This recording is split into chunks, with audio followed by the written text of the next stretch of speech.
Ok, então vamos lá, continuando aí com o nosso assunto de tabela periódica, né, das propriedades periódicas. E uma das principais propriedades periódicas que nós temos é o raio atômico, beleza? O que é raio? Se nós formos considerar que o átomo tem esse aspecto tridimensional, esférico, né? Raio é o que? É a distância do núcleo até a extremidade de qualquer círculo ou de qualquer esfera. Então, pensando assim, trazendo para a linguagem do átomo, o raio atômico é o que? É a distância do núcleo até a camada de valência. A camada de valência é a última camada do átomo, né? Aquela camada mais distante do seu núcleo. Ok? Então vamos lá. Essa propriedade de raio atômico, isso representa o tamanho desses átomos. E a gente pode olhar uma tendência expressa na tabela periódica. Todos os raios atômicos de todos os elementos foram calculados, né? E a partir desse cálculo e distribuição dentro da tabela periódica, pode-se observar o seguinte, que o raio atômico cresce de cima para baixo e também cresce da família 8A aqui, ou do grupo 18, para o primeiro grupo, beleza? Então, olha só, se você for analisar, o raio atômico cresce nesse sentido. Então, existe duas maneiras de eu olhar o raio atômico. Eu vou olhar em cada período, ou seja, quanto mais abaixo na tabela periódica, maior o átomo, maior o seu raio atômico. Por quê? Porque eu aumento o número de camadas. Se esse átomo tem uma, duas, três, quatro, cinco, seis, sete camadas, ele é cada vez maior. Então, sempre que eu olho nos períodos, o átomo aumenta. Ok? Agora, por que ele cresce nesse sentido do grupo 18 para o grupo 1? Por que ele cresce assim?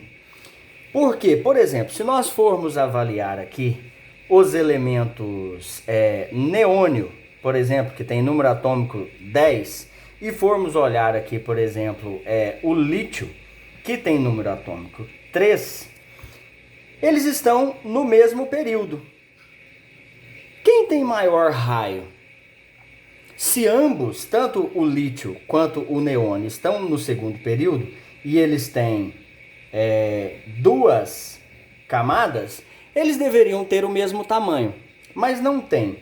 Por quê? Quem é maior, quem é menor? Segundo a nossa tendência, segundo a linha de tendência, ele diz que o raio atômico cresce nesse sentido, ou seja, o neônio tem um raio atômico menor que o lítio.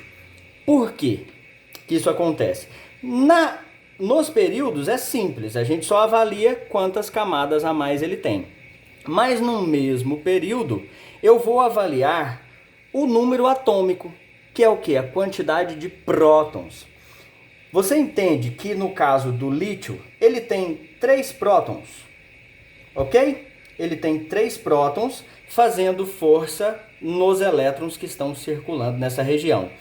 Já o neônio, ele apresenta 10 prótons, ou seja, a carga nuclear positiva é muito maior. Para exercer uma força de aproximadamente a mesma distância, aplicada na mesma distância. Então a gente avalia o seguinte, quanto maior a carga nuclear, maior a força que o núcleo faz para atrair os elétrons que estão distantes. Então isso mostra que esses caras que estão mais à direita apresentam raio menor. Por quê? Porque eles centralizam mais o átomo, eles puxam mais, eles exercem mais forças nos elétrons, fazendo com que esses elétrons se aproximem mais. Ou seja, maior força, menor o elemento químico. Menor força, maior o elemento químico. Então, na medida que a gente vem se aproximando do grupo 1, os elementos químicos de um mesmo período são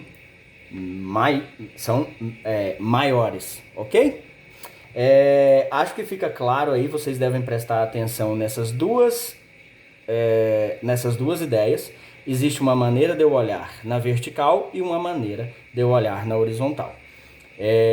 Na vertical está relacionado com o número de camadas que ele possui. E na horizontal está relacionado com a carga nuclear. Quanto maior a carga nuclear, menor esse elemento. Quanto menor a carga nuclear, maior esse elemento no mesmo período. Ok? Muito bom.